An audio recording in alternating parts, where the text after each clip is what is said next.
Hello बच्चों, आज हम डिस्कस करेंगे chapter 2 sorting materials into group के इम्पॉर्टेंट एमसीक्यूज जो बेटे आपको एग्जाम में पूछे जा सकते हैं। तो चलिए स्टार्ट करते हैं।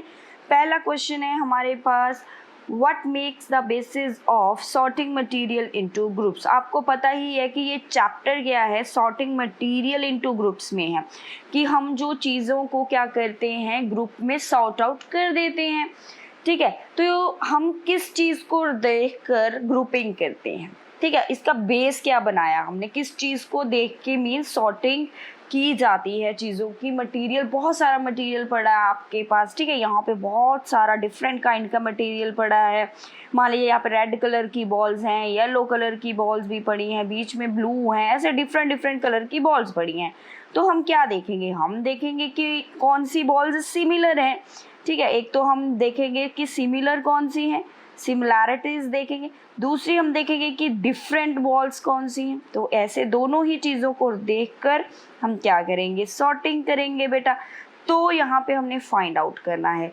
तो देखिए, सिमिलैरिटी इन देयर प्रॉपर्टीज़ को देखकर ग्रुपिंग की जाती है, जहाँ डिफरेंस, सिर्फ डिफरेंस को देखकर हम सॉर्टिंग करते हैं, या फिर both similarities and differences in their properties. Yes, हम दोनों ही चीज़ों को कंपेयर करेंगे कि सिमिलर कौन सी हैं और उनसे मिलती नहीं है जो चीज़ें, जो उनसे डिसिमिलर हैं, जहाँ डिफरेंट है वो अलग कर देंगे, जो सिमिलर हैं वो अलग कर देंगे। मीन्स हमें दोनों ही चीज़ों को यहाँ पे देखना होता है जब हम सॉर्टिंग करते हैं। ठीक है बेटे, जब हम अरेंज करते हैं चीज़ों को, ग्रुप बनाते हैं। तो इसका आंसर क्या है भाई, इसका आंसर आ गया सॉर्टिंग जब करनी है तो both similar and differences in their properties, इसका क्या है भाई, बेस है। इस चीज़ को देख के क्या की जाती है, सॉर्टिंग की जाती है। बहुत ही इंपॉर्टेंट था बेटे ये क्वेश्चन। नेक्स्ट है, the process of grouping the things on the basis of similar properties is called. ठीक है, जब हम ग्रुपिंग करते हैं, ठीक है, सिमिलर प्रॉपर्टी को देखकर जो ग्रुपिंग की जाती है, एंड यहाँ पे जो हम डिफरेंस देखकर, जो हम यहाँ पे डिफरेंस भी आना, क्योंकि अभी हम पीछे देख के हैं।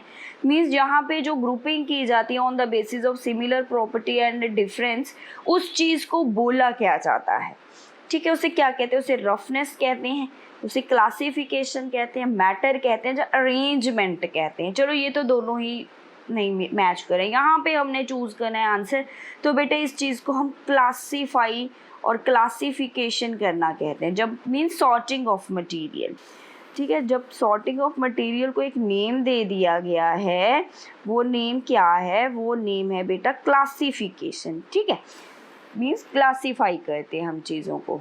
नेक्स्ट है, the liquids that dissolve in one another. Means वो लिक्विड्स जो एक दूसरे के अंदर क्या हो जाते हैं, बिल्कुल डिजॉल्व हो जाते हैं। जैसे कि हमने एक साइड वाटर लिया, प्लस दूसरी साइड हमने जैसे कि अल्कोहल लिया। हम दोनों को जैसे ही एक दूसरे के अंदर मिक्स करेंगे तो वो एकदम अच्छे से डिज़ोल्व हो जाएंगे। दोनों ही लिक्विड हैं यहाँ पे, तो इसलिए हम इनको क्या बोलेंगे कि जो लिक्विड एक दूसरे में अच्छे से डिज़ोल्व हो जाते हैं वो क्या होते हैं, वो इमिसिबल होते हैं, मिसिबल होते हैं, या फिर इनसॉल्युबल होते हैं, जब कोई भी नहीं होता। तो यहाँ पे बेटे इसका आंसर जो है कि ऑप्शन ए बी सी कर लेंगे हम। तो यहाँ पे आंसर आएगा मिसिबल। ठीक है, यहाँ पे इसका आंसर क्या है बेटे, मिसिबल इसका आंसर। मिक्स हो जाती है ना जो लिक्विड्स, उनको हम मिसिबल बोल देते हैं। चलें, नेक्स्ट है, which of the following is completely soluble in water. यहाँ पे बहुत सारे मटेरियल गिवन है, हमने बताना है कि कौन सा जो पानी के अंदर अच्छे से घुल जाता है। चॉक पाउडर है, नहीं अच्छे से नहीं घुलता है, सेटल होना शुरू हो जाता है थोड़ी देर बाद। टी लीव्स, नहीं टी लिप्स भी नहीं घुलते हैं, क्योंकि हम चाय बनाते तो एज इट इज़ ही टी लिप्स पड़े रहते हैं लिक्विड के अंदर, हमने देखा ये चाय के अंदर भी। ठीक है, सॉ डस्ट, कोई डस्ट है सॉ डस्ट, वो भी नहीं मिक्स होगी अच्छे से। तो बचा क्या, शुगर। शुगर जब हम डालते हैं किसी भी वाटर के अंदर या किसी लिक्विड के अंदर, वो अच्छे से क्या हो जाता है, जैसे हम लेमनेड बनाते हैं पानी के अंदर, पहले शुगर को अच्छे से डिज़ोल्व करते हैं ना, तो वो क्या है, अच्छे से घुल जाती है। तो पानी में जो सॉल्युबल है यहाँ पे मटेरियल, वो क्या है बेटे, शुगर है। ठीक है, बहुत इजी है ये क्वेश्चन।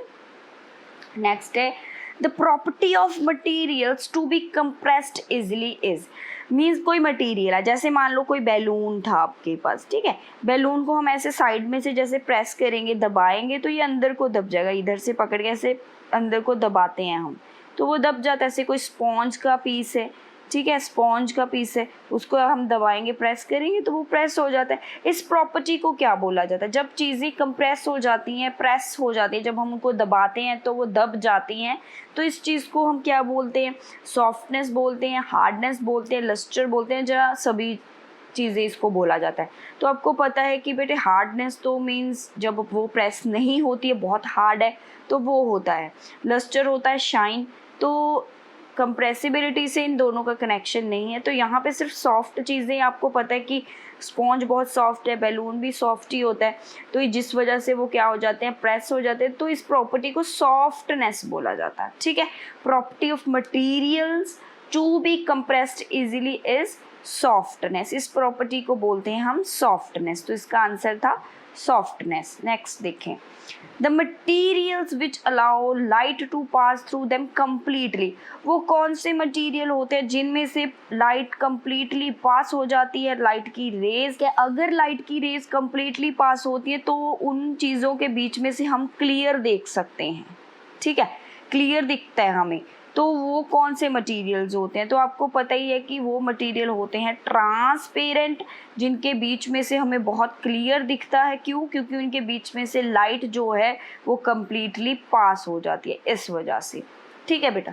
तो इसका आंसर था ट्रांसपेरेंट। चलें नेक्स्ट देखें। Next is the substance that allow light to pass through them partially. पीछे तो कम्प्लीटली लाइट को पास हो रहा था मटेरियल के अंदर से, यहाँ से पार्शली, आधी ही लाइट क्या है? पास होती है। पार्शली मीन्स हाफ कह सकते हैं हम इसे। तो उस मटेरियल को क्या बोलेंगे जिसके अंदर से पार्शली लाइट पास होती है, जहाँ कम लाइट पास होती है? तो इन मटेरियल में हमें दिखेगा बट नॉट क्लियरली, ठीक है, नॉट क्लियरली हम इनमें से देख नहीं पाएंगे, चीज़ें दिखती हैं, ब्लर सी दिखेंगी। तो ऐसे कौन से मटेरियल होते हैं? ट्रांसपेरेंट में तो आपको पता है कि बहुत क्लियर दिखता है। आगे आ गया ट्रांसल्यूसेंट, ओपेक एंड लस्टर। तो इनमें से कौन सा आंसर आएगा बेटे आपके पास? तो आंसर आएगा यहाँ पे ट्रांसल्यूसेंट। आपको पता है कि जो ट्रांसल्यूसेंट मटेरियल्स हैं उनमें से पार्शियली लाइट पास होती है, जिस वजह से हमको उन मटेरियल में से बहुत ज़्यादा क्लियर तो नहीं दिखता, ठीक है, दिख जाता है, लेकिन हम इतना अच्छे से नहीं देख पाएंगे, साफ नहीं दिखेगा हमें, ठीक है बेटा। नेक्स्ट है the materials that do not allow light to pass through them. वो मटेरियल जो बिल्कुल भी लाइट को अलाउ ही नहीं करते पास होने से, ठीक है, पास नहीं होने देंगे लाइट, उनके आएगी लाइट, फॉल होएगी, लेकिन पास नहीं होगी। तो वो मटेरियल कौन से होते हैं? ठीक है, वो मटेरियल होते हैं। तो इन मटेरियल में अगर लाइट नहीं पास हो रही तो हमें इन मटेरियल के पीछे कुछ नहीं दिखने वाला, बिल्कुल भी नहीं दिख सकता, हम इन मटेरियल के बीच में से नहीं देख पाएंगे। तो ऐसे मटेरियल कौन से होते हैं? ट्रांसपेरेंट हम देख के आए हैं कि उनमें से फुल लाइट पास होती है, यहाँ पे पार्शियल लाइट पास होती है। तो यहाँ पे बच गया ओपेक।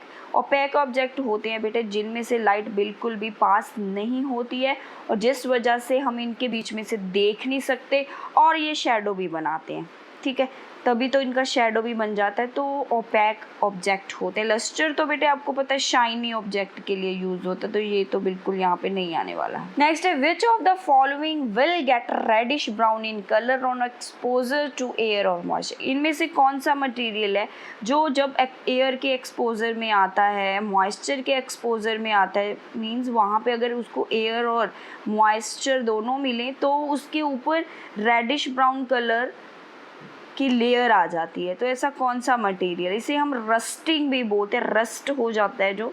तो आपको पता ही है कि ऐसा तो आयरन ही शो करता है, गोल्ड, सिल्वर, एल्युमिनियम। अगर इनकी बात करें तो गोल्ड और सिल्वर तो वैसे ही बहुत ज़्यादा इनर्ट मेटल्स हैं, इनको इतना ज़्यादा इफेक्ट नहीं पड़ता है मॉइस्चर वगैरह का, क्योंकि ये लेस रिएक्टिव होती हैं।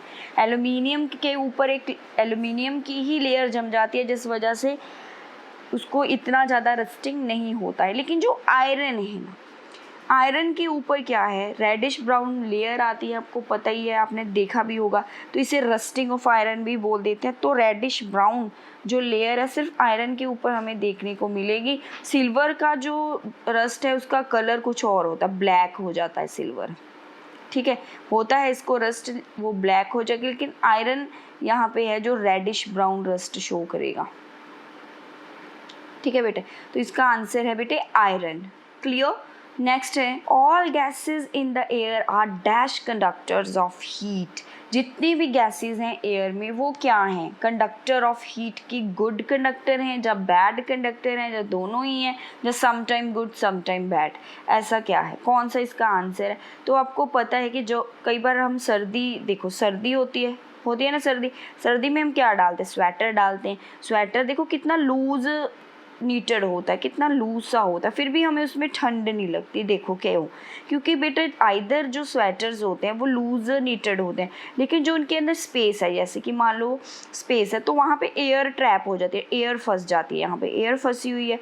तो एयर जो होती है वो जो बॉडी की हीट है उसको बाहर नहीं आने देगी। क्यों, क्योंकि जो एयर है भाई वो बैड कंडक्टर ऑफ हीट है। वो क्या है, बैड कंडक्टर ऑफ हीट है, क्योंकि हीट उसमें से पास नहीं हो पाती है। जिस वजह से हमें क्या है, सर्दियों में अगर हम लूज सा स्वेटर भी डालें तो भी हमें बिल्कुल ठंड नहीं लगेगी, क्योंकि ये एयर जो है ये प्रिवेंट करती है अभी लॉस ना हो, हीट जो गर्मी हमें अंदर आई होती है वो बाहर नहीं जा पाती है एयर में, जिस वजह से फिर हमें ठंड नहीं लगती। ठीक है, तो ये सभी चीज़ें देखो कनेक्टेड हैं एक दूसरे से। मैं आपको साइड बाय साइड कुछ फैक्ट भी बताते जा रही हूँ। ठीक है बेटा। नेक्स्ट है heavy substances dash in water. कोई पत्थर है भाई आपके पास, बहुत बड़ा पत्थर, हमने इसको पानी में फेंका तो क्या होगा, वो ऊपर फ्लोट करेगा, जस्ट सिंक कर जाएगा।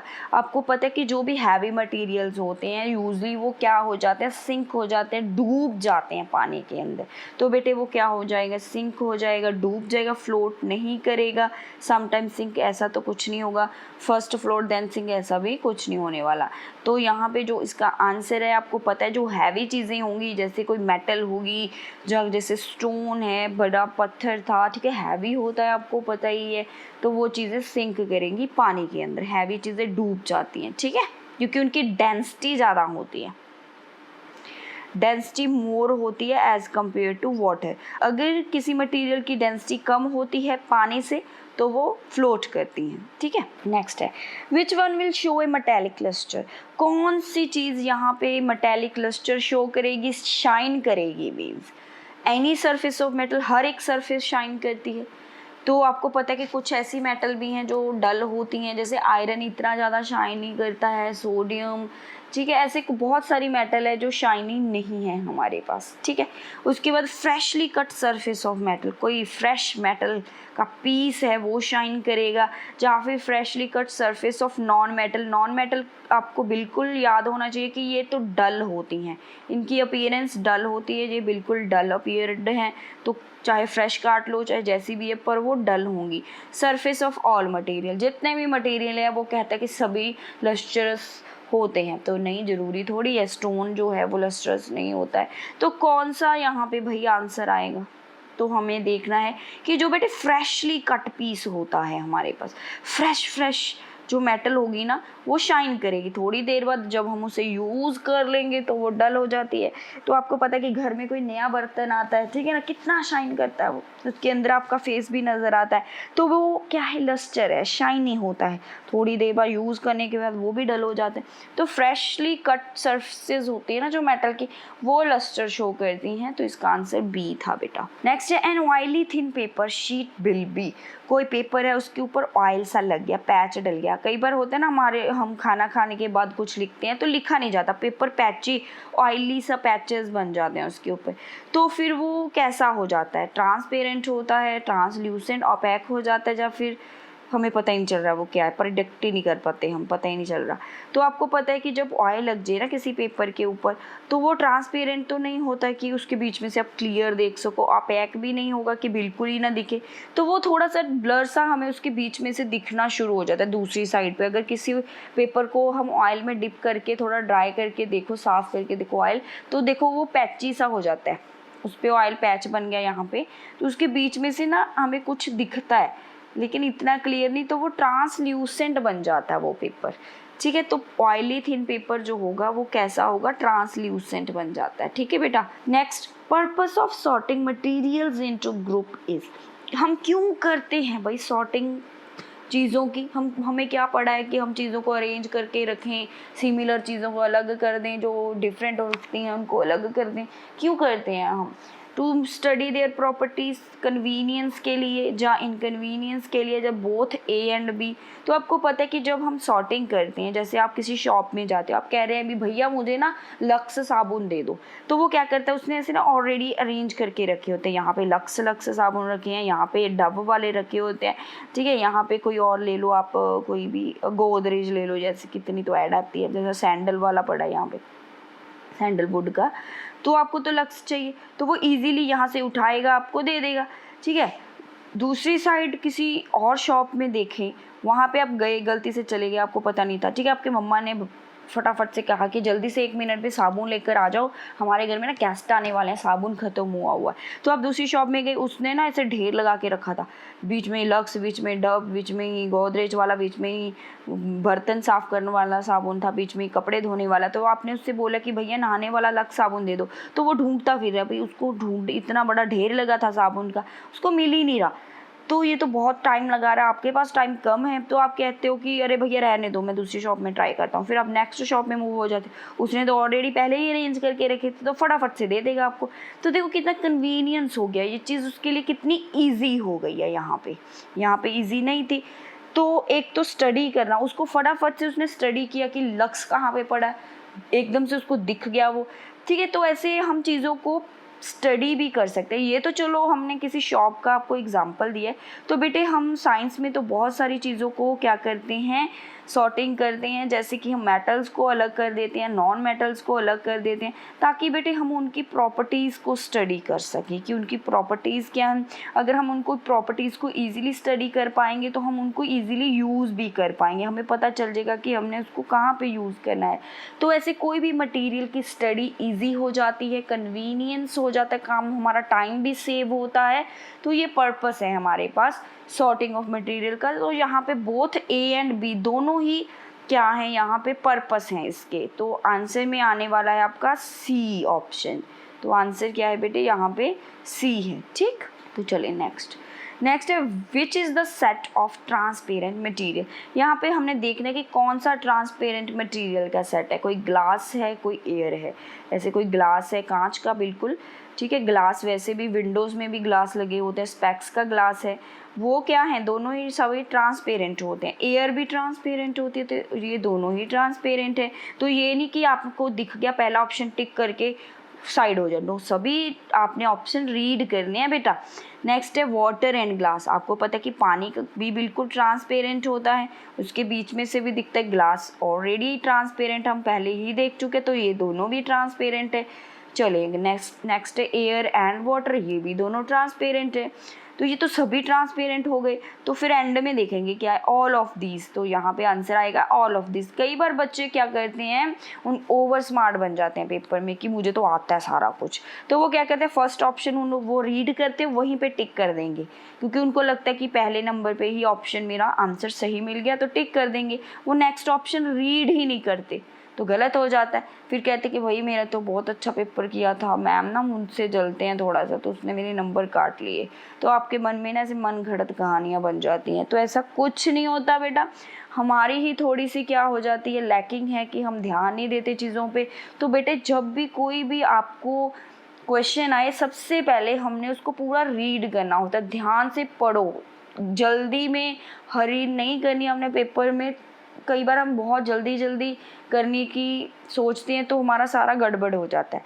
तो बेटे हमने क्या करना है, चीज़ों को अच्छे से पढ़कर ही उसके आंसर्स करें। बेसिकली जो 1 वर्ड या 1 मार्क के क्वेश्चंस होते हैं, ये बहुत ट्रिकी होते हैं, तो इनको तो हमने स्पेशली 2-3 बार पढ़कर ही इनका आंसर करना होता है। तो आप इस चीज़ को अगर देखना शुरू कर दोगे, तो यूजली आपकी बहुत सारे आंसर्स ठीक हो जाएंगे। ठीक है। तो इसका आंसर था ऑल ऑफ दीज। नेक्स्ट है the substance which dissolve in water. जो सब्सटेंस पानी में डिजॉल्व हो जाते हैं उन्हें क्या बोला जाता है, उन्हें सॉल्युबल बोलते हैं, उन्हें इनसॉल्युबल बोलते हैं, उन्हें मिसिबल बोलते हैं, तो इमिसिबल। मिसिबल वर्ड हम लिक्विड्स के लिए यूज़ करते हैं बेटे, जब लिक्विड को दूसरे लिक्विड में ही डिजॉल्व करते हैं। लेकिन यहाँ पे जब सॉलिड को किसी लिक्विड में डिजॉल्व किया जाता है, तो उसे हम सॉल्यूबल बोल देते हैं। तो सॉल्यूबल होता है जो घुल जाता है, तो इसका आंसर बेटा क्या है हमारे पास सॉल्यूबल, ठीक है, क्योंकि अगर कोई सब्सटेंस पानी में घुल जाता है तो वो होता है सॉल्यूबल।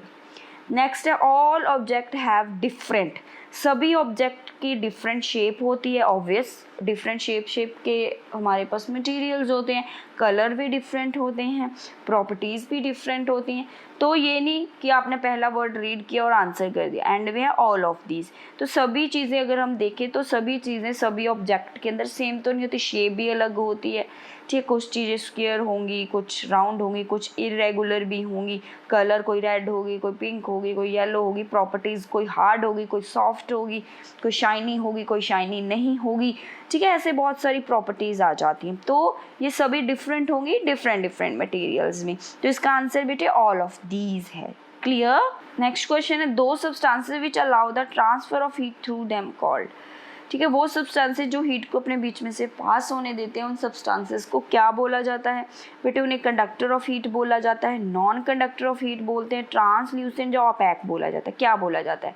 तो आपको पता ही है कि अगर हीट हम किसी सब्सटेंस को दे रहे हैं, अगर वो सब्सटेंस हीट की वजह से गर्म हो रहा है, ठीक है, जिसका मतलब क्या है कि वो अलाउ कर रहा है हीट को, तो वो होता है बेटे conductor of heat, good conductor of heat कह देते हैं हम उसे, वो नॉन कंडक्टर नहीं होगा। ट्रांसल्यूसेंट ओपेक तो कोई और करैक्टर हैं, ठीक है, ये दोनों तो नहीं आने वाले हैं, यहाँ पे हमने चूज़ करना है